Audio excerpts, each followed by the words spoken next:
الحمدللہ رب العالمین، الحمدللہ حمدن کثیرا طیبا مبارکا، اللہم صلی علی سیدنا و مولانا محمد وعلی آلہ وصحبہ وبارک وسلم۔ معزز حاضرین، نبی محترم صلی اللہ علیہ وسلم کی سیرت کے بیان کے سلسلے میں ہم آپ صلی اللہ علیہ وسلم کی عمر مبارک کے 61ویں سال کے واقعات بیان کر رہے تھے، جو کہ ہجرت کے حساب سے 8واں سال بنتا ہے۔ یہ سن 8 ہجری کے واقعات ہیں، جن میں سے کچھ بیان ہم نے گزشتہ نشست میں کیا تھا۔ حضرت خالد بن ولید رضی اللہ تعالیٰ عنہ کے قبول اسلام کا واقعہ، اور اس کے بعد انہی کی سرکردگی میں فتح کی گئی جنگ موتا کا واقعہ ہم نے بیان کیا تھا۔ سن 8 ہجری کے کچھ مزید واقعات آج انشاءاللہ ہم بیان کریں گے، اور ان میں سے سب سے اہم واقعہ فتح مکہ کا ہے۔ یہ وہ سال ہے جس میں اللہ تعالیٰ نے مسلمانوں کو رسول کریم صلی اللہ علیہ وسلم کی سرکردگی میں یہ وہ عظیم فتح نصیب فرمائی، جس کا ذکر قرآن مجید میں بارہا مختلف جگہوں پر آیا ہے۔ یہی وہ فتح ہے کہ جس کی بشارت انا فتحنا لک فتحا مبینا سورہ فتح میں دی گئی ہے۔ جب حدیبیہ کے موقع پر بعض مسلمانوں کے دل میں یہ بات آئی کہ ہم بظاہر دب کر صلح کر رہے ہیں، اس وقت اللہ تعالیٰ نے یہ سورہ مبارکہ نازل فرمائی، جس میں ایک کھلی فتح کی بشارت دی گئی تھی۔ پھر سورہ نصر میں اذا جاء نصر اللہ والفتح، اسی فتح مبارکہ کا ذکر ہے۔ آج کی نشست میں انشاءاللہ ہم فتح مکہ کے واقعات جو ہیں اور ابتدائی سفر ہے مدینہ منورہ سے، اس کے متعلق گفتگو کریں گے۔ ہم نے صلح حدیبیہ کا جب ذکر کیا تھا تو اس میں یہ بیان کیا گیا تھا کہ جب مسلمانوں میں اور کفار مکہ میں قریش میں یہ معاہدہ ہوا تو اس میں یہ شک شامل تھی کہ ارد گرد کے قبائل میں سے جو چاہیں وہ مسلمانوں کی طرف سے اس کے معاہدے میں شریک ہو جائیں، اور جو چاہیں تو وہ قریش کی طرف سے اس معاہدے میں شریک ہو جائیں۔ 2 قبائل تھے، بنو بکر اور بنو خزاع۔ یہ وہ قبائل تھے کہ ان کی آپس کے درمیان بھی ان کی دشمنیاں پہلے سے چل رہی تھیں۔ تو عمومی طور پر یہ جس طرح ہوتا ہے کہ ایک علاقے میں اگر ایک گروپ کسی ایک کے ساتھ مل جائے تو دوسرا کسی دوسرے کے ساتھ مل جاتا ہے۔ تو یہی ہوا کہ بنو بکر والے جو ہیں وہ قریش کے ساتھ مل گئے، معاہدے میں شامل ہو گئے، اور بنو خزاع والے جو ہیں مسلمانوں کے ساتھ معاہدے میں شامل ہو گئے۔ ان کی جو پرانی دشمنیاں تھی، قتل کی دشمنیاں ان کی چلی آ رہی تھی۔ بہت پیچھے کہیں جا کر ایک شخص، ان کا ایک قبیلے کا قتل ہوا تھا، وہ تجارتی قافلہ تھا، اس کے اوپر حملہ ہوا تھا اور اس میں وہ ایک شخص مارا گیا تھا۔ دوسرے قبیلے والوں نے اس کا بدلہ لینے کے لیے 3 لوگوں کو دوسرے قبیلے کے قتل کر دیا تھا۔ 3 سے پھر یہ آگے بات بڑھی تھی اور دوسرے والوں نے 5 بندے دوسروں کے مار دیے تھے، اور یہ دشمنی ان کے پیچھے سے چلی آ رہی تھی۔ جب رسول اللہ صلی اللہ علیہ وسلم کی آمد ہوئی، آپ کی بعثت مبارک ہوئی، آپ نے اپنی عمر مبارک کے 40ویں سال میں نبوت کا اعلان کیا، تو بہت سارے لوگوں کی توجہ اس طرف مبذول ہو گئی، اور ان 2 قبائل کے درمیان وہ جو ایک دشمنی کا سلسلہ اور قتل و غارت کا چل رہا تھا،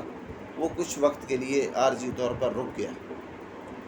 جب صلح حدیبیہ ہوئی تو اس میں ایک خاص مدت کے لیے قریش مکہ میں اور مسلمانوں میں جنگ بندی ہو گئی، اور ساتھ یہ بھی ہو گیا کہ جو قبائل بھی ان کے ساتھ معاہدے میں شامل ہو جائیں گے ان کے درمیان بھی جنگ بندی ہوگی۔ اب یہ وہ موقع تھا کہ جب ایک امن نصیب ہوا اس علاقے کو اور اس خطے کو، تو دوبارہ سے ان کی بنو بکر اور بنو خزاع والوں کی وہ جو دشمنی رسول اللہ صلی اللہ علیہ وسلم کی بعثت کے اعلان کی وجہ سے وقتی طور پر ادھر توجہ ہٹ چکی تھی، ایک دفعہ پھر ان لوگوں کو یاد آئی اور اس نے انگڑائی لی۔ اور یہ جو وقتی ایک رکاوٹ تھی جنگ میں، تو اس کا فائدہ اٹھاتے ہوئے بنو بکر والوں کا ایک قبیلہ تھا بنو ثقافہ، وہ بنو ثقافہ والوں نے خزاعہ پر حملہ کر دیا۔ دشمنی تو ان کی اپنی تھی، پرانی تھی، لیکن اب کیا تھا کہ بنو بکر والے قریش کے ساتھ تھے اور بنو خزاعہ والے مسلمانوں کے ساتھ۔ تو یہ جو بنو بکر والوں کا ایک حصہ تھا ثقافہ قبیلہ، انہوں نے بنو خزاعہ والوں پر حملہ کر دیا، اور جو قریش کے کچھ سردار تھے، ان صفوان بن امیہ اور دیگر کچھ سردار، ان سے بھی انہوں نے مدد لی، پوشیدہ ان کی مدد انہوں نے حاصل کی، اور اس طرح خزاعہ والوں پر انہوں نے حملہ کر دیا۔ خزاعہ والوں نے بھاگ کر حرم میں پناہ لی۔ یہ لوگ ایک جگہ پر کہیں چشمے پر سو رہے تھے، تو بنو بکر والوں نے ان پر حملہ کر دیا۔ اب وہ لڑائی کے لیے تیار نہیں تھے، وہ وہاں سے بھاگے اور انہوں نے حرم میں آ کر پناہ لے لی۔ جب انہوں نے حرم میں پناہ لی تو یہاں پر تو ان پر دوبارہ انہوں نے حملہ کیا، اور جو قریش کے لوگ تھے یہاں مکہ والے، انہوں نے اب تو باقاعدہ بنو بکر والوں کی مدد کی، ان کو افرادی قوت بھی فراہم کی، ان کو ہتھیار بھی دیے، اور خزاعہ والوں کی ٹھیک ٹھاک انہوں نے وہاں پر جو ہے وہ پٹائی کی، ان کے بندے زخمی ہوئے، اور یہ واقعہ یہاں پر ہوا۔ اب قریش والوں کا یہ خیال تھا کہ اس واقعے کا کوئی رسول اللہ صلی اللہ علیہ وسلم کو کیا پتہ چلے گا، یہاں یہ مکہ میں ایک واقعہ ہو رہا ہے، جس کا رسول کریم صلی اللہ علیہ وسلم کو کیا پتہ چلے گا۔ لیکن جب یہ جنگ ٹھنڈی پڑ گئی اور کچھ حالات معمول پر آئے، تو انہیں اپنی غلطی کا احساس ہوا کہ یہ تو ہم سے معاہدے کی بڑی خلاف ورزی ہو گئی ہے۔ معاہدہ تو یہی تھا کہ جس کی طرف سے جو قبیلہ معاہدے میں شامل ہو جائے گا، اس کے خلاف بھی جنگ نہیں لڑی جائے گی اور اس پر بھی ہتھیار اٹھائے نہیں جائیں گے۔ لیکن یہ ہم نے بنو بکر کے اس شاخ کی مدد کر کے اور خزاعہ والوں پر ہتھیار اٹھا کے، یہ تو ہم نے بالواسطہ مسلمانوں کے خلاف ہی معاہدے کی خلاف ورزی کر دی ہے۔ لیکن اب وقت چونکہ گزر چکا تھا، لہٰذا وہ کر نہیں کچھ سکتے تھے۔ اب جو ہی اس جنگ کے کچھ حالات ٹھنڈے پڑے، تو خزاعہ والے جو ہیں انہوں نے، ان کے ایک شخص تھے عمر بن سالم خزائی، یہ 40 افراد کا ایک لشکر، ایک وفد لے کر یہ رسول کریم صلی اللہ علیہ وسلم کی خدمت میں مدینہ منورہ جا پہنچے، اور تمام احوال سے اپنا آپ صلی اللہ علیہ وسلم کو آگاہ کیا۔ اب یہ بڑا شاعرانہ گفتگو کرنے والا شخص تھا، اس نے جو زیادہ گفتگو کی وہ شعروں میں ہی آپ صلی اللہ علیہ وسلم کو مخاطب کیا، اور بتایا کہ بڑی تمہید بار کر گفتگو کی کہ آپ کے اور ہمارے درمیان معاہدہ ہے، ہم آپ کے معاہدین میں شامل ہیں، ہماری مدد کرنا آپ پر فرض ہے۔ پھر اس نے پیچھے کے بھی کچھ واقعات بیان کیے کہ آپ کے دادا حضرت عبد المطلب کے ساتھ بھی بنو خزاعہ والوں کا معاہدہ تھا، اور ہم پیچھے سے آپ کے معاہدے میں آ رہے ہیں۔ پھر مزید اس نے کچھ پیچھے کا ذکر کیا کہ آپ کے جو پردادا اوپر آتے ہیں عبد المناف، ان کی والدہ جو تھی وہ بھی خزاعہ والوں کی بیٹی تھی۔ پھر اوپر گیا کہ قصی جو تھے، قصی کی والدہ فاطمہ جو تھی وہ بھی خزاعہ والوں کی بیٹی تھی۔ وہ ہے اس بندے نے ایک پوری، وہ جس طرح گفتگو کرنے والے بڑے ایک منظر بناتے ہیں نا، تو اس نے وہ ایک پورا ماحول بنایا گفتگو کا، اور پھر اس نے وہ اپنی دعائی دی کہ ہمارے اوپر بنو بکر والوں نے حملہ کر دیا، قریش والوں نے ان کی بھرپور مدد کی، مکہ میں حرم کے اندر ہمیں مارا گیا، اور اب جو ہے آپ یہ جو بہترین مخلوق ہے، اشارہ صحابہ کرام کی طرف تھا، اب ہمارا آپ سے یہ سوال ہے، آپ سے التجا ہے کہ اس بہترین مخلوق کا ایک لشکر ہمارے ساتھ بھیجیں اور ہمارا بدلہ لیں آ کر، ہم آپ کے اتحادی ہیں، ہم آپ کے معاہد ہیں، اور آپ ان لوگوں کو بھیجیں، اور ہم یہ چاہتے ہیں کہ ان لوگوں کی قیادت کرتے ہوئے اللہ کا رسول خود آئے اور ہمارا جو معاہدہ ہے اس کی پابندی کی جائے، اور ہمارے ساتھ ہونے والی جو زیادتی ہے اس کا ازالہ کیا جائے۔ رسول کریم صلی اللہ علیہ وسلم نے اس کی گفتگو کو سنا، اور آپ صلی اللہ علیہ وسلم نے اس کو فرمایا کہ نصرت اور اعانت کا وعدہ کیا، اور اس کو واپس بھیج دیا۔ اس کے بعد رسول کریم صلی اللہ علیہ وسلم نے اپنا ایک قاصد روانہ کیا قریش والوں کی طرف، اور ان کے سامنے 3 باتیں رکھی کہ 3 میں سے ایک بات آپ قبول کر لیں۔ پہلی بات تو یہ رکھی کہ جو مقتولین ہیں، ان کے جو لوگ قتل ہوئی ہیں، ان کی آپ دیت ادا کر دیں، ان کا وہ بدلہ ان کو دے دیں، تو معاملہ ٹھنڈا ہو جائے گا، حل ہو جائے گا۔ دوسری صورت یہ ہے کہ اگر آپ اس طرح نہیں کر سکتے تو آپ وہ جو بنو بکر کی ایک شاخ ہے بنو ثقافہ والے جنہوں نے حملہ کیا تھا، ان کو معاہدے سے نکال دیں، وہ آپ کے معاہدے میں ان کو معاہدہ ختم کر دیں ان کے ساتھ، اور ہم پھر ان کے ساتھ خود نبٹ لیں گے۔ یا پھر اگر یہ دونوں باتیں قبول نہیں ہیں تو پھر تیسری بات یہ ہے کہ پھر اعلان کر دیں کہ جو حدیبیہ والا ہمارا اور آپ کے درمیان معاہدہ تھا وہ ختم ہو گیا۔ جب رسول کریم صلی اللہ علیہ وسلم کے قاصد یہ بات لے کر وہاں پر پہنچے تو اب چونکہ وہ طیش میں تھے اور ایک ان کا جو خاندانی تفاخر تھا اور ایک حمیت تھی وہ جاہلیت کی وہ ابھی تک قائم تھی، تو انہوں نے جب یہ تینوں باتیں سنی تو وہ طیش میں آ گئے اور انہوں نے کہا کہ ٹھیک ہے جی، حدیبیہ کا معاہدہ ختم ہے تو ختم ہے، ہم اس کو ختم کرتے ہیں، ہمیں باقی کوئی بات قبول نہیں ہے، ہم حدیبیہ والا معاہدہ جو ہے اس کو ختم سمجھیں۔ وہ قاصد یہ خبر سن کر واپس مدینہ منورہ روانہ ہو گئے، لیکن جو ہی ان کا ذرا غصہ ٹھنڈا ہوا اور یہ طیش سے واپس ہوش میں آئے تو انہیں احساس ہوا کہ ہم سے بہت بڑی غلطی ہو گئی ہے، یہ حدیبیہ کا معاہدہ ختم کرنا تو اپنی موت کو دعوت دینے کے مترادف ہے۔ تو ان کے سردار اس وقت جو سب سے بڑے سردار تھے وہ تھے ابو سفیان، تو انہوں نے فوری طور پر ابو سفیان کو مدینہ بھیجا کہ آپ جائیں اور دوبارہ سے اس معاہدے کی تجدید کریں، یعنی دوبارہ سے اس معاہدے کو زندہ کر کے آئیں۔ ابو سفیان بھاگم بھاگ مدینہ منورہ پہنچتے ہیں۔ جب وہ پہنچتا ہے مدینہ منورہ تو ابو سفیان کی بیٹی حضرت ام حبیبہ یہ رسول کریم صلی اللہ علیہ وسلم کے حرم میں شامل تھیں، آپ کی ازواج مطہرات میں تھیں۔ تو سب سے پہلے ابو سفیان اپنی ان بیٹی کے پاس گیا، اور جب بیٹی کے پاس گیا تو وہاں داخل ہوا تو رسول کریم صلی اللہ علیہ وسلم کا بستر بچھا ہوا تھا۔ یہ جب وہاں پر بیٹھنے لگا تو بیٹی نے کہا ایک منٹ رکیے، انہوں نے فوراً بستر طے کر دیا اور بستر ہٹا دیا۔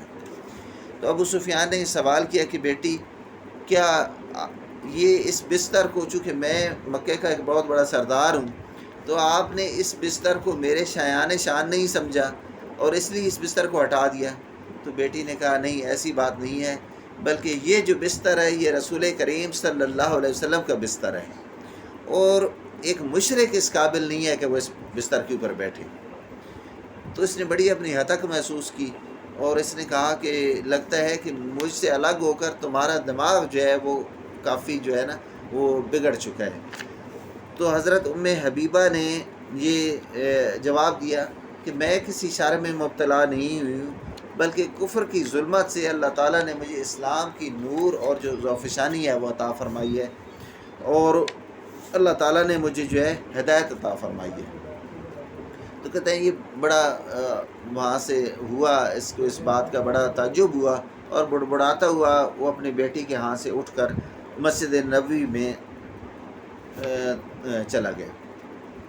حضرت ام حبیبہ نے اس کو یہ بھی فرمایا کہ تو بظاہر تو سردار ہے، اپنے آپ کو بڑا سردار کہتا ہے، لیکن تجھ میں اتنی عقل نہیں ہے کہ وہ بے جان مورتیوں اور پتھروں کو پوجتے ہو جو تمہارا کچھ بھی تمہیں دے نہیں سکتے۔ اگر تمہاری عقل ذرا برابر بھی ہوتی تو کبھی تم اس یہ جو دانائی کا خود ساختہ ایک دعویٰ ہے آپ لوگوں کا، اگر ذرا بھی آپ لوگوں میں دانائی اور عقل مندی ہوتی تو ان بے جان مورتیوں کو کبھی آپ نہ پوجتے۔ خیر وہاں سے عزت افزائی کروا کر یہ مسجد نبوی میں چلے گئے اور مسجد نبوی میں رسول کریم صلی اللہ علیہ وسلم کے سامنے جا کر اپنا آنے کی غرض اور مدعا بیان کیا۔ رسول کریم صلی اللہ علیہ وسلم نے ابو سفیان کو کوئی جواب نہ دیا اور یہ وہاں سے اٹھا، ابو بکر صدیق رضی اللہ عنہ کے پاس گیا، عمر رضی اللہ عنہ کے پاس گیا، حضرت علی رضی اللہ عنہ کے پاس گیا، حضرت فاطمہ کو جا کر اس نے گزارش کی اور منتیں کی، لیکن سب نے اس کو صاف صاف جواب دے دیا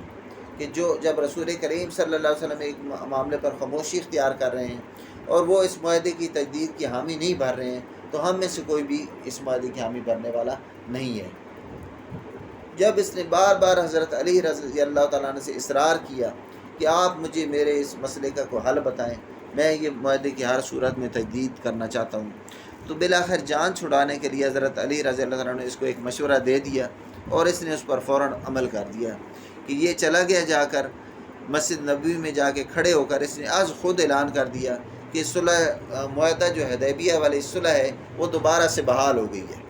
اور بس یہ اعلان کرتا ہوا وہاں سے واپس مکہ روانہ ہو گیا۔ اب کسی مسلمانوں کی طرف سے نہ رسول کریم صلی اللہ علیہ وسلم نے اس کا جواب دیا، یہ بس ایک از خود اعلان کر کے اور واپس مکہ کی طرف چلا گیا۔ جب یہ مکہ والوں کے پاس پہنچا اور اس نے سارے واقعات بیان کیے اور آخر میں اس نے بیان کیا کہ میں معاہدے کی تجدید کر رہا ہوں، میں مسجد نبوی میں کھڑے ہو کر اعلان کر رہا ہوں کہ ہمارا اور آپ کا معاہدہ بحال ہو گیا۔ تو لوگوں نے اس سے پوچھا کہ کیا رسول کریم صلی اللہ علیہ وسلم نے بھی اس بات میں اس کا جواب دیا ہے کہ ہاں معاہدہ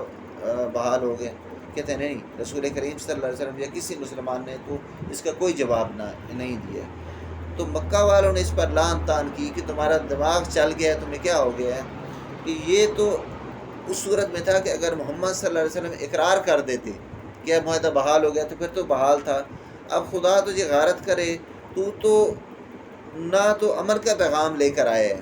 کہ ٹھیک ہے معاہدہ بحال ہو گیا اور ہم مطمئن ہو جائیں، نہ تو جنگ کا پیغام لے کر آیا ہے کہ ہم تیاری شروع کر دیں کہ ہمارے اوپر حملہ ہونے والا ہے اور جنگ کے لیے ہم تیار ہو جائیں۔ یہ تو ایسی درمیان کی ایک بات کر کے آ گئے کہ نہ ہم اس سے امن کی بات سمجھ سکتے ہیں اور نہ اسے خیال کر سکتے ہیں کہ یہ تو جنگ کی تیاری کریں ہم۔ ادھر ابو سفیان وہاں سے نکل آیا تو رسول کریم صلی اللہ علیہ وسلم نے خفیہ طور پر خاموشی کے ساتھ اپنے لوگوں کو جنگ کی تیاری کا اور لشکر کی تیاری کا حکم دے دیا، اور ساتھ ہی ساتھ جو ارد گرد کے دیگر قبائل تھے ان کو بھی آپ صلی اللہ علیہ وسلم نے تیاری کا کہا کہ اپنے آلات حرب جو ہیں، جنگی سامان آپ تیار کریں، اور عنقریب جو ہے وہ مکہ مکرمہ پر چڑھائی کی جائے گی۔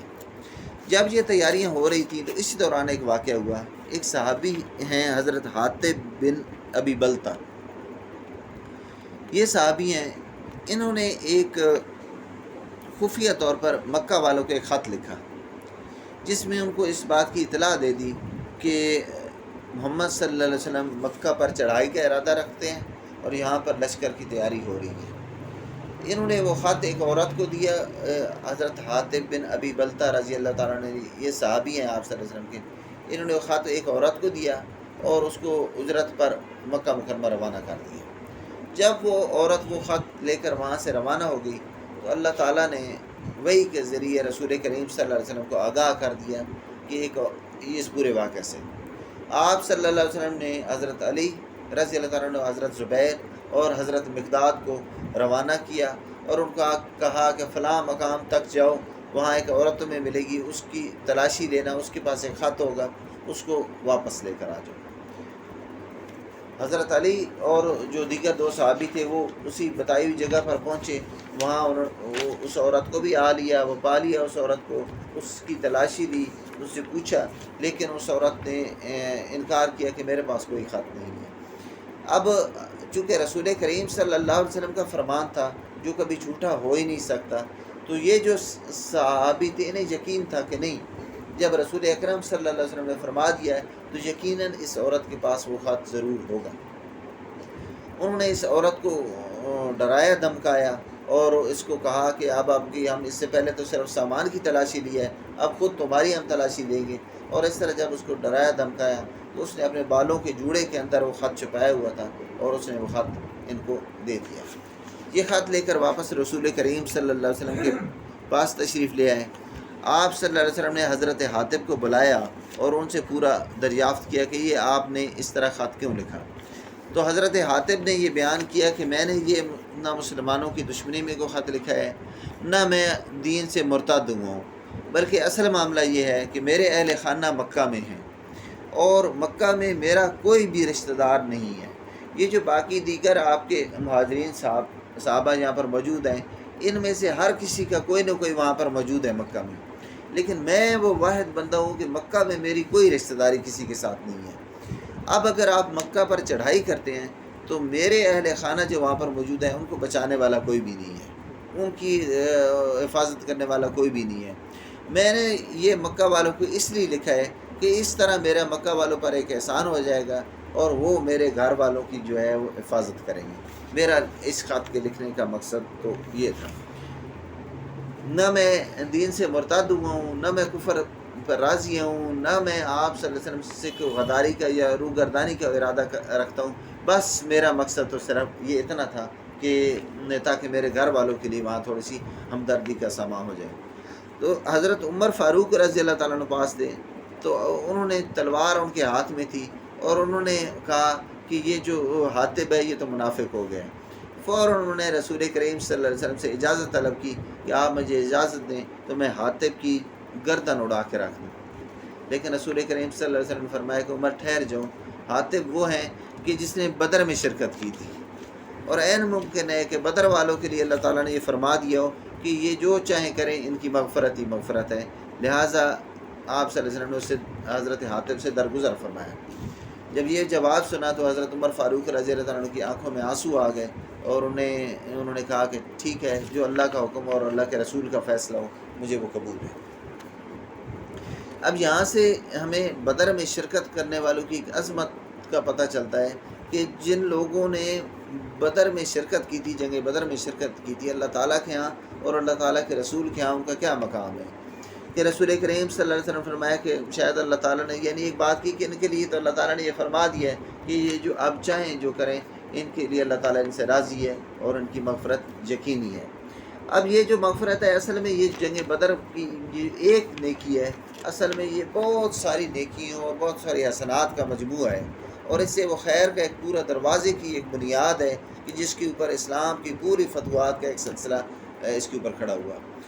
اب جب رسول ایسی یہ جو ان کو کہا گیا ہے کہ یہ جو بھی چاہیں ان سے درگزر ہے، ان کی مغفرت ہے، اس کا مطلب یہ نہیں ہے کہ ان کو خدا نخواستہ کوئی سیئات اور گناہوں کی کھلی چھٹی دی گئی ہے، بلکہ یہ اللہ تعالیٰ نے اپنے علم سے یہ فرمایا ہے کہ اب یہ کوئی جتنا بڑا بھی کریں گے، یہ ان کی اس نیکی کو کبھی بھی جو ہے وہ برابر نہیں کر سکتا جو انہوں نے بدر میں شرکت کر کے کمائی ہے۔ تو یہ اصل میں ان کا عظیم کارنامہ تھا، اور یہ وہ تھا ان کی اللہ تعالیٰ کے ہاں اور اللہ تعالیٰ کے رسول کے ہاں ان کا مقام تھا۔ اور جو حضرت عمر فاروق رضی اللہ تعالیٰ عنہ نے اس کو نفاق پر کہا تھا کہ یہ منافق ہو گئے ہیں، اور رسول کریم صلی اللہ علیہ وسلم نے فرمایا تھا کہ یہ جو لوگ ہیں ان کے دل نفاق سے ہمیشہ کے لیے پاک ہیں۔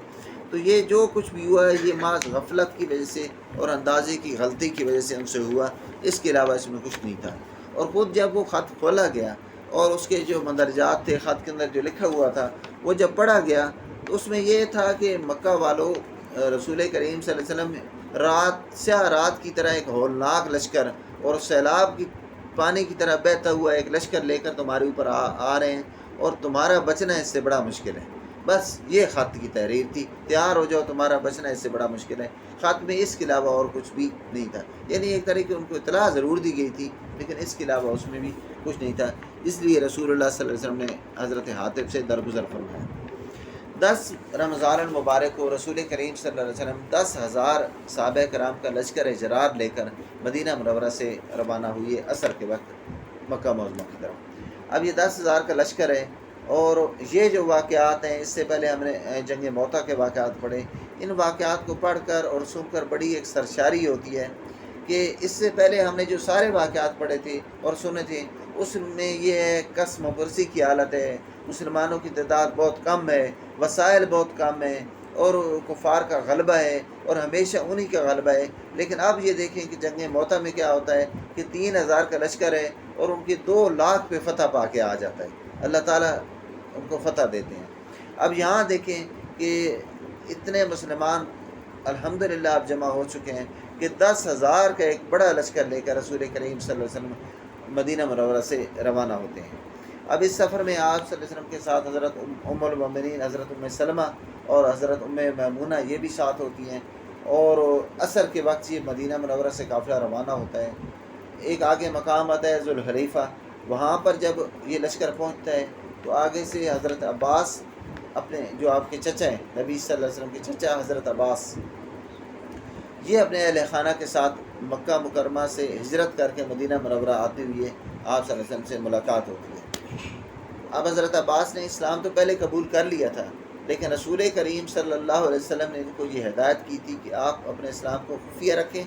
اور مکہ میں ہی قیام رکھیں اپنا، اور مکہ والوں کی جو خبریں ہیں وہ ہمیں دیتے رہیں۔ تو اس غرض سے عباس اپنے اہل خانہ کے ساتھ مکہ میں ہی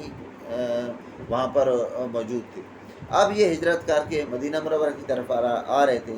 جب رسول کریم صلی اللہ علیہ وسلم سے ان کی ملاقات ہوئی تو آپ صلی اللہ علیہ وسلم سے ملاقات کر کے خوش ہوئی ہے، اور آپ صلی اللہ علیہ وسلم نے فرمایا کہ جس طرح میری نبوت آخری ہے، عباس تمہاری ہجرت بھی آخری ہے۔ کیوں کہ اب اس کے بعد تو مکہ فتح ہو گیا اور ہجرت اس کے بعد تو پھر ہجرت کوئی اور کر نہیں سکا. تو یہ آخری مہاجر تھے جنہوں نے ہجرت کی تھی، حضرت عباس. ہجرت مدینہ کرنے والے یہ آخری صحابی تھے. رسول کریم صلی اللہ علیہ وسلم کے یہ لشکر میں شامل ہو گئے، اپنا سامان اور وہ دیگر چیزیں انہوں نے مدینہ بھیج دی، اور خود مسلمانوں کے لشکر کے ساتھ وہیں سے شامل ہو کر واپس مکہ کی طرف سفر میں یہ شامل ہو گئے.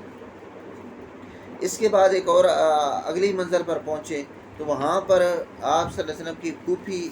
عاتقہ بن عبد المطلب. عاتقہ کا ذکر ہم نے پہلے بھی ایک دفعہ کیا تھا، شاید آپ لوگوں کو یاد ہو. کب کیا تھا؟ خواب دیکھا تھا جب جنگ بدر ہو رہی تھی. تو بدر کے لیے یہ ابھی کفار مکہ نکلے نہیں تھے مکہ سے، تو وہاں یہ عاتقہ نے ایک خواب دیکھا تھا کہ میں ایک خواب دیکھتی ہوں کہ ایک شخص ہے اور وہ آتا ہے اور اونٹنی پر سوار ہے، اور وہ اعلان کرتا ہے کہ چلو مکہ والوں اپنے موت کی طرف چلو. اور پھر وہ ایک پتھر پھینکتا ہے تو وہ پتھر ٹوٹ جاتا ہے، اور مکہ والوں کے سب کے گھروں میں اس کی وہ پتھر کی جو کنکریاں بجاتی ہیں. اس طرح کے خواب یہ عاتقہ نے دیکھا تھا. یہ عاتقہ آپ صلی اللہ علیہ وسلم کی جو ہے وہ پھوپھی تھی. ان عاتقہ کے بیٹے تھے عبداللہ بن ابی امیہ. ایک یہ آتے ہوئے آپ کو راستے میں ملے، اور دوسرے آپ کے چچا حضرت حارث جو تھے ان کے بیٹے تھے ابو سفیان. تو یہ دونوں اشخاص ملے، اور یہ بھی مدینہ منورہ کی طرف آ رہے تھے اسلام قبول کرنے کے لیے. اب ان کی ہجرت نہیں ہے، کیونکہ انہوں نے تو ابھی اسلام قبول کرنا ہے. حضرت عباس چونکہ پہلے اسلام قبول کر چکے تھے، لہٰذا ان کی ہجرت ہے، ان کا آنا ہجرت ہے. اور ان لوگوں کا یہ اسلام قبول کرنے کے لیے آ رہے تھے، ابھی یہ مسلمان ہوئے نہیں تھے. یہ وہ جو دونوں لوگ تھے عبداللہ بن امیہ اور حارث بن عبد المطلب کے بیٹے ابو سفیان. انہوں نے رسول کریم صلی اللہ علیہ وسلم کو ستانے میں، آپ صلی اللہ علیہ وسلم کو تکلیف دینے میں، مسلمانوں کو اذیتیں پہنچانے میں، اسلام کے خلاف سازشیں کرنے میں، انہوں نے حد درجہ ستایا تھا مسلمانوں کو، اور ان کوششوں میں بہت حدود سے آگے گئے تھے. رسول کریم صلی اللہ علیہ وسلم کو ان سے دلی رنجش تھی. اس لیے جب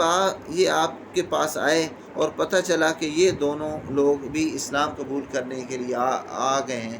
تو آپ صلی اللہ علیہ وسلم نے ان سے اعراض کیا، ان سے تعارض برتا، اور ان سے تھوڑی سی آپ صلی اللہ علیہ وسلم نے جو ہے وہ منہ پھیر لیا، اور ان کی بظاہر اس طرح کی خندہ پیشانی سے استقبال نہ کیا.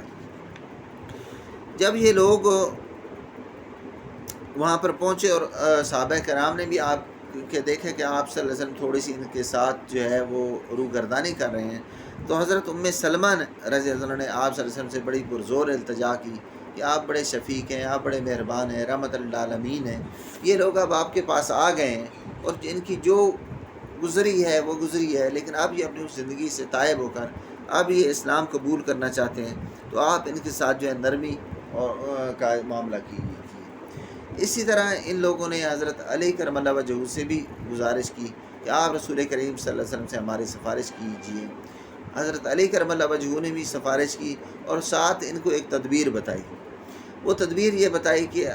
رسول کریم صلی اللہ علیہ وسلم اتنے حیادار ہیں، اتنے شفیق ہیں کہ منہ پر وہ کسی کو جواب دینا جو ہے کہ آپ صلی اللہ علیہ وسلم بڑے سے بڑا دشمن بھی جب سامنے آ جائے تو آپ صلی اللہ علیہ وسلم اس کا بڑا حیا کرتے ہیں. تو حضرت علی کرم اللہ وجہہ نے ان کو یہ تدبیر بتائی کہ آپ صلی اللہ علیہ وسلم کے سامنے آ جائیں، اور سامنے آ کر آپ وہ جو لفظ تھے یوسف علیہ السلام کے بھائی جب یوسف علیہ السلام کے سامنے گئے تھے تو انہوں نے اپنی خطا کا اقرار کیا تھا یوسف علیہ السلام کے سامنے. تو حضرت علی کرم اللہ وجہہ نے ان کو یہ مشورہ دیا کہ تم لوگ آپ صلی اللہ علیہ وسلم کے سامنے چلے جاؤ، اور سامنے جا کر وہ جو یوسف برادران یوسف والے الفاظ تھے نا، وہ تھے تاللہ لقد آثرک اللہ علینا وان کنا لخاطئین، کہ اس کا ترجمہ یہ ہے کہ اللہ تعالیٰ نے آپ کو ہمارے اوپر جو ہے غلبہ دیا ہے، وان کنا لنا خاطئین، اور بے شک ہم خطا کار ہیں، ہم خطا میں تھے. کہتے ہیں یہ الفاظ آپ صلی اللہ علیہ وسلم کے سامنے جا کر آپ لوگ دہرائیں. وہی ہوا، اگرچہ آپ پہلے تھوڑا سا اعراض برت رہے تھے، لیکن جو یہ سامنے آئے اور انہوں نے سامنے آ کر یہ الفاظ دہرائے کہ بے شک اللہ تعالیٰ نے آپ کو ہمارے اوپر غلبہ دیا ہے اور ہم ہی خطا کار ہیں. جب یہ الفاظ دہرائے تو آپ صلی اللہ علیہ وسلم کا وہی چونکہ حیادار تھے، آپ صلی اللہ علیہ وسلم اس طرح منہ پہ کسی کو جواب دینا یہ آپ صلی اللہ علیہ وسلم کی فطرت میں شامل نہیں تھا. جب سامنے آ کر انہوں نے یہ بات کر دی تو اللہ تعالیٰ نے آپ صلی اللہ علیہ وسلم کی زبان پر وہ جواب جاری کر دیا جو یوسف علیہ السلام نے اپنے بھائیوں کو دیا تھا، اور وہ تھا لا تثریب علیکم اليوم، آج تمہارے اوپر کوئی بدلہ نہیں ہے، یغفر اللہ لکم، اللہ تمہیں معاف کرے، وہو ارحم الراحمین، اور وہ بڑا رحم کرنے والا ہے۔ تو آپ صلی اللہ علیہ وسلم نے آگے سے یہی آیت پڑھ دی کہ لا تثریب علیکم اليوم، آج تمہارے اوپر کوئی بھی پکڑ نہیں ہے، کوئی بدلہ نہیں ہے آپ کے اوپر۔ اس طرح جو ہے رسول کریم صلی اللہ علیہ وسلم نے دونوں کی معذرتیں قبول کر لی اور وہ مسلمان ہو گئے، اور آپ صلی اللہ علیہ وسلم نے ان کے اسلام کو قبول کر لیا، اور یہ اس کے بعد رسول کریم صلی اللہ علیہ وسلم کے ہم رکاب بن گئے، اور پھر پوری زندگیاں جو ہیں انہوں نے اپنی وقف کر لی اسلام کی جانبازی کے لیے، اور وہ سرفروشیاں دکھائیں انہوں نے اسلام کے لیے اور اسلام کی خدمت کی۔ لیکن یہ ان دونوں کی رسول کریم صلی اللہ علیہ وسلم کی جب صحابیت میں شامل ہو گئے، یہ بھی آپ کے صحابہ میں شامل ہو گئے، تو یہ ان کا شرف تھا کہ رسول کریم صلی اللہ علیہ وسلم نے پھر ان کو مقدم رکھا، ان کی بڑے عزت اور اکرام کیا۔ لیکن یہ بھی اتنے حیادار واقع ہوئے کہ وہ جو ان کا ماضی گزرا ہوا تھا نا، اس کی ندامت کی وجہ سے کبھی رسول کریم صلی اللہ علیہ وسلم کی طرف انہوں نے نظر اٹھا کے نہیں دیکھا۔ جب بھی آپ صلی اللہ علیہ وسلم سامنے آتے تھے تو یہ اپنی نگاہوں کو نیچے کر لیتے تھے۔ عمر بھر ان لوگوں کا بھی پھر یہ وتیرہ رہا۔ حالانکہ رسول کریم صلی اللہ علیہ وسلم نے اپنے صحابہ کے رضی اللہ تعالیٰ کے متعلق یہ فرما دیا تھا کہ اولئک کتب فی قلوبہم الایمان، کہ یہ وہ لوگ ہیں کہ جن کے دلوں میں اللہ تعالیٰ نے ایمان لکھ دیا ہے، لیکن یہ صحابیت میں شامل ہو گئے تھے، ان کا وہ ماضی سارا جو ہے وہ محو ہو گیا تھا، لیکن پھر بھی انہوں نے اپنی وہ حیاداری اور ندامت کا اظہار کرتے تھے، اور جب بھی رسول کریم صلی اللہ علیہ وسلم کے سامنے آتے تھے تو ہمیشہ یہ اپنے نظروں کو جھکا دیا کرتے تھے۔ یہ قافلہ مکہ مکرمہ کی طرف رواں دواں تھا۔ جب مدینہ سے یہ لوگ چلے تھے تو اس وقت یہ روزے سے تھے، روزے رکھ رہے تھے، رمضان کا مہینہ تھا، لیکن آگے ایک جگہ پر مسلمانوں نے قافلے میں روزہ رکھا ہوا تھا، اور ایک جگہ پر جا کر رسول کریم صلی اللہ علیہ وسلم کے حکم سے مسلمانوں نے روزہ توڑ دیا، روزہ اثناء روزہ میں اپنا روزہ جو ہے وہ توڑ دیا تھا۔ یہاں سے جو ہے وہ سفر میں روزہ رکھنے کی جو رخصت ہے اس کا حکم ثابت ہوتا ہے، اس سفر میں روزہ رکھنے کی رخصت ہے۔ البتہ یہ ضرور ہے کہ سفر کی نوعیت کو دیکھا جائے گا، اگر بندہ سفر میں روزہ رکھ سکے تو افضل یہ ہے کہ وہ روزہ رکھے، لیکن رخصت ضرور ہے کہ اگر وہ روزہ نہ رکھنا چاہے اور یہی شمار کسی اور دن میں پورا کر لے تو شریعت نے اس کو روزہ نہ رکھنے کی اجازت دی ہے۔ اب چونکہ یہ سخت گرمی کے دن تھے اور آگے ایک مارکہ درپیش تھا، جہاد تھا، ایک جنگ درپیش تھی، اور اگر مسلمان یہاں پر روزے رکھتے تو یقینی طور پر سفر کی مشقتیں اور تھیں، اوپر سے موسم کی شدت تھی،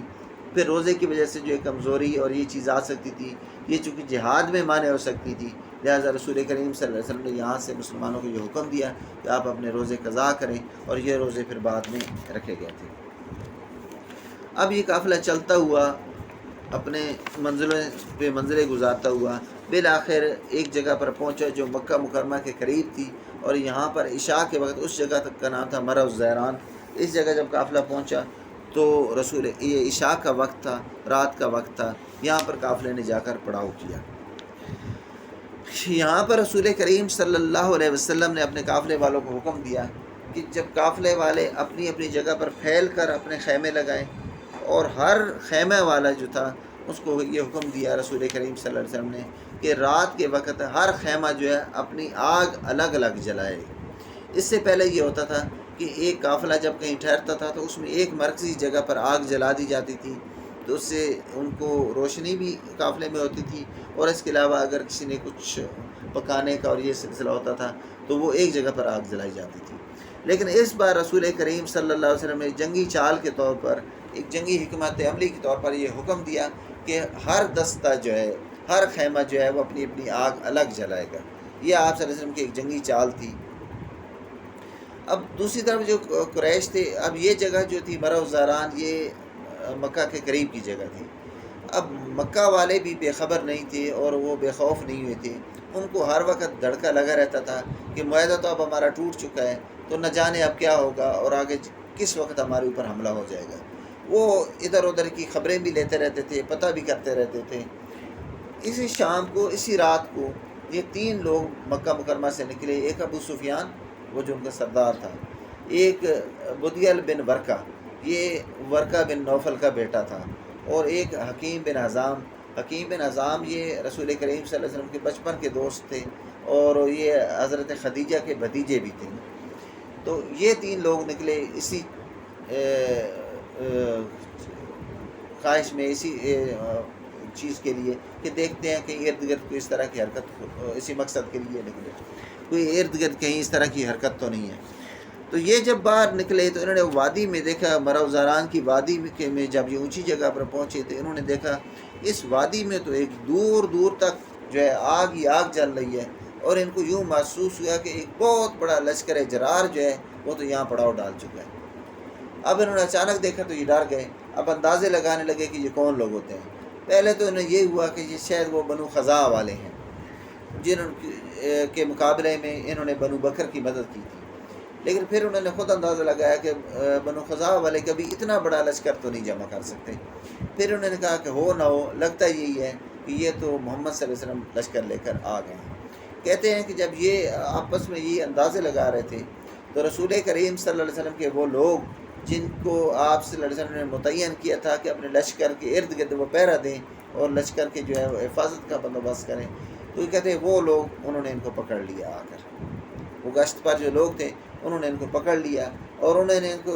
کو بتایا کہ یہ محمد صلی اللہ علیہ وسلم کا لشکر ہے جو مدینہ منورہ سے آ چکا ہے اور مکہ پر چڑھائی کا ارادہ رکھتا ہے. ان تینوں لوگوں کو انہوں نے گرفتار کیا. جب یہ گفتگو ہو رہی تھی تو پاس ہی کہتے ہیں کہ حضرت عباس ایک خچر پر وہ سوار ہو کر، اور وہ بھی یہاں اس لشکر کے ارد گرد گشت کر رہے تھے. انہوں نے ابو سفیان کو کی آواز سی، رات کا اندھیرا تھا لیکن ابو سفیان کو انہوں نے آواز سی پہچان لیا، اور انہوں نے قریب آ کر کہا کہ ابو سفیان، تمہاری بہتری کے لیے اور مکہ والوں کی بہتری کے لیے مشورہ یہی ہے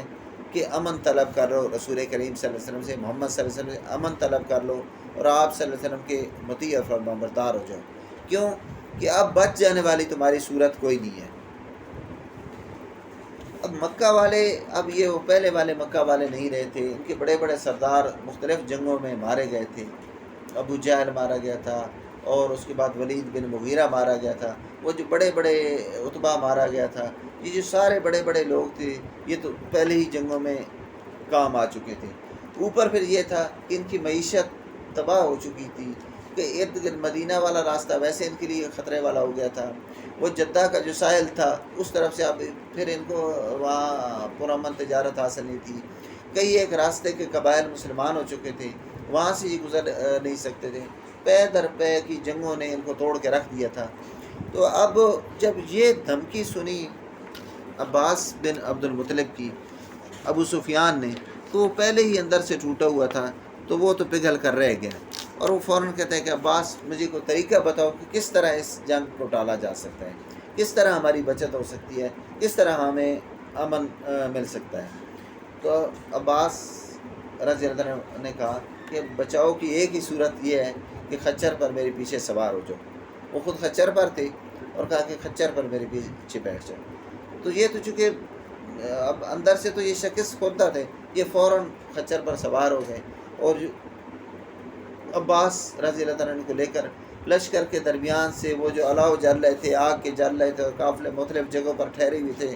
کوئی کھانا کھا رہا تھا، کوئی کسی اور میں تھا، اس قافلے اس لشکر کے درمیان میں سے گزارتے ہوئے، درمیان سے گزارنے کا ایک مقصد یہ بھی تھا کہ اور روک پڑے قافلے کا اس کے ذہن کے اوپر. تو وہاں سے گزارتے ہوئے رسول کریم صلی اللہ علیہ وسلم کی طرف لے جانے لگے. راستے میں کہتے ہیں کہ جب یہ خچر پر لے جا کر ان کو گزار رہے تھے تو حضرت عمر فاروق رضی اللہ عنہ نے دیکھ لیا، اور انہوں نے پہچان بھی لیا کہ یہ تو ابو سفیان ہے. تو کہتے ہیں انہوں نے للکارا ان کو کہ وہ اللہ کے دشمن، اللہ نے تمہیں آج خود ہی ہمارے ہاتھ میں دے دیا، اور وہ بڑے ان کے اوپر حملہ کرنے کے لیے. تو کہتے ہیں جو عباس نے یہ آواز لگائی کہ میں نے امان دے دیا، میں نے امان دیا، لیکن عمر فاروق ایسے موقع پر کہاں ٹلنے والے تھے. کہتے ہیں وہ تو آگے بڑھے ان کے اوپر حملہ کرنے کے لیے، لیکن چونکہ خچر پر سوار تھے تو عباس رضی اللہ عنہ نے خچر کو ایڑی لگائی اور دوڑا کر رسول کریم صلی اللہ علیہ وسلم کی جو ہے خدمت میں ان کو لے کر چلے گئے. کہتے ہیں اتنا تھا کہ وہ خچر پر پہنچے اور ساتھ ہی تلوار لی ہوئے عمر فاروق رضی اللہ عنہ وہاں پہنچ گئے، اور قریب تھا کہ اس کی گردن اڑا کے رکھ لیتے، لیکن رسول کریم صلی اللہ علیہ وسلم نے روکا کہ عباس نے اس کو پناہ دے دی ہے، لہٰذا جب ایک بندہ پناہ دے دے تو پھر یہ ہماری پناہ میں آپ ان سے درگزر کریں۔ تو حضرت اس طرح حضرت عمر فاروق رضی اللہ تعالیٰ نے جو ہے وہاں اس عباس ان کی تلوار سے بچے، اور بار بار وہ رسول کریم صلی اللہ علیہ وسلم سے اجازت طلب کر رہے تھے کہ آپ مجھے اجازت دیں میں اس کی گردن اڑا کر رکھ دوں، لیکن رسول کریم صلی اللہ علیہ وسلم نے یہ حکم دیا حضرت عباس کو کہ ابو سفیان کو اپنے خیمے میں لے جاؤ اور صبح کے وقت اس کو میرے پاس لے کر آؤ۔ اسی دوران وہ جو دو دیگر شخص تھے، ورقہ کا بیٹا جو تھا وہ، اور اس کے بعد جو ہے دوسرا بدیل جو تھا، بدیل ورقہ کا بیٹا، اور حکیم بن حزام، یہ دونوں لوگ بھی رسول کریم صلی اللہ علیہ وسلم کے پاس پہنچ گئے، اور انہوں نے رسول کریم صلی اللہ علیہ وسلم کے ہاتھ پر اسلام قبول کر لیا اور مسلمان ہو گئے۔ آپ صلی اللہ علیہ وسلم نے ان کو اپنے پاس بٹھا لیا، کیونکہ حکیم بن حزام کے ساتھ رسول کریم صلی اللہ علیہ وسلم کی بچپن کی دوستی تھی، پرانی دوستی تھی۔ پھر وہ جو ورقہ تھا وہ بھی آپ کو یاد ہوگا کہ حضرت خدیجہ جو ہے لے کر گئی تھی ان کے پاس، وہ بزرگ تھا، اور بہت سارے ایسے اشارے ہیں کہ اس نے اسلام قبول کر لیا تھا۔ تو آپ صلی اللہ علیہ وسلم نے ان دونوں کا اکرام کیا، اپنے پاس بٹھا لیا، اور مکہ کے حالات ان سے دریافت کیے کہ کیا حالات ہیں وہاں پر۔ صبح جب ہوئی تو وہاں پر آپ صلی اللہ علیہ وسلم دوبارہ جو ہے ابو سفیان کو حاضر کیا گیا آپ صلی اللہ علیہ وسلم کی خدمت میں۔ تو آپ صلی اللہ علیہ وسلم نے فرمایا کہ ابو سفیان، اب یہ جو دو دیگر شخص تھے، حکیم بن حزام اور بدیل بن ورقہ، یہ واپس ہو کر جو ہے مکہ معظمہ چلے گئے، اور مکہ والوں کو جا کر انہوں نے اطلاع دی کہ رسول کریم صلی اللہ علیہ وسلم ایک بڑے لشکر کے ساتھ جو ہیں مکہ پر حملہ آور ہونے کے لیے قریب ہی پہنچ چکے ہیں۔ صبح دوبارہ ابو سفیان کو آپ صلی اللہ علیہ وسلم کی خدمت میں حاضر کیا گیا، تو آپ صلی اللہ علیہ وسلم نے یہ فرمایا ابو سفیان سے کہ ابو سفیان، کیا وقت آ نہیں گیا کہ تو اس بات کو سمجھ جائے کہ اللہ ایک ہے اور اس کے علاوہ کوئی الہ نہیں ہے؟ تو ابو سفیان نے کہا کہ بلا کیوں نہیں، آ گیا ہے، کیوں کہ اگر آج کوئی اور الہ ہوتا تو آج یقیناً ہماری مدد کرتا ہے۔ پھر رسول کریم صلی اللہ علیہ وسلم فرمایا کہ ابو سفیان، کیا وہ وقت آ نہیں گیا کہ تو اس بات کو مان جائے کہ میں اللہ کا رسول ہوں؟ تو ابو سفیان نے کہا کہ اس بات میں مجھے ابھی بھی تھوڑا سا تامل ہے، ابھی بھی مجھے اس بات میں تھوڑا سا ہچکچاہٹ ہے۔ تو حضرت عباس نے ابو سفیان کو سمجھایا اور ان سے کچھ گفتگو کی، تو پھر اس کے بعد ابو سفیان جو ہے وہ بھی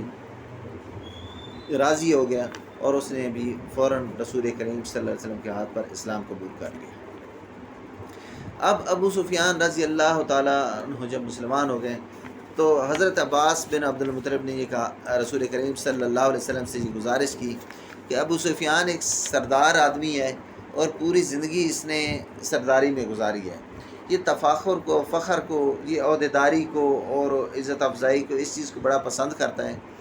تو آپ اس کے لیے کچھ ایسا سامان ضرور کر دیں کہ اس کی ذرا تھوڑی سی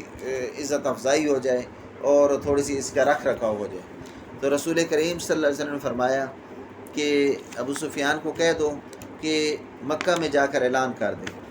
کہ جو شخص ابو سفیان کے گھر میں داخل ہو جائے اس کو ہماری طرف سے امان ہے، اس کو ہماری طرف سے امان ہے۔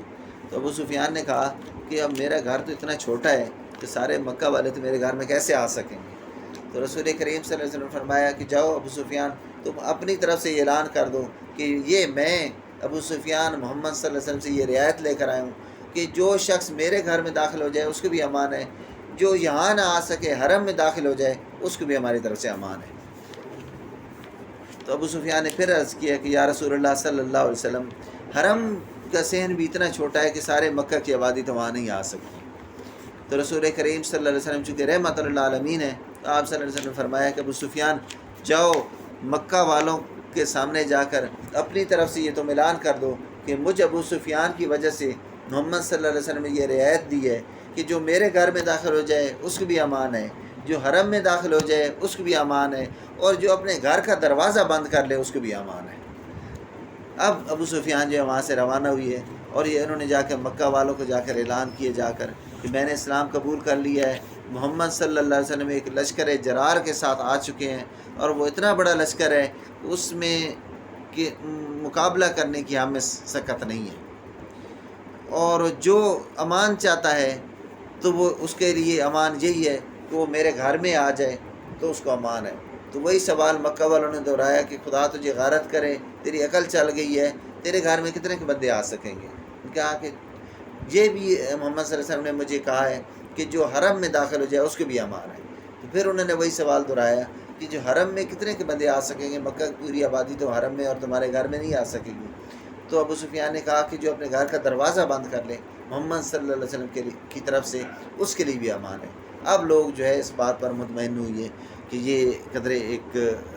ہے۔ لیکن جب یہ اس بات کا اعلان کر رہا تھا تو اس کی ابو سفیان رضی اللہ تعالیٰ عنہ کی جو اہلیہ تھی ہند، وہ ابھی تک مسلمان نہیں ہوئی تھی۔ کہتے ہیں ان سے آ کر ان کی مونچھوں کو پکڑ لیا اور وہ لوگوں کو مخاطب کر کے کہنے لگی ہے کہ یہ بوڑھا جو ہے سردار، اس کا دماغ چل گیا ہے، یہ آپ دیکھیں یہ کس طرح کی بہکی باتیں کر رہا ہے کہ عمر تو گزاری ہے مسلمانوں کی اور محمد صلی اللہ علیہ وسلم کی مخالفت کرتی ہوئی ہے، اور آج جو ہے یہ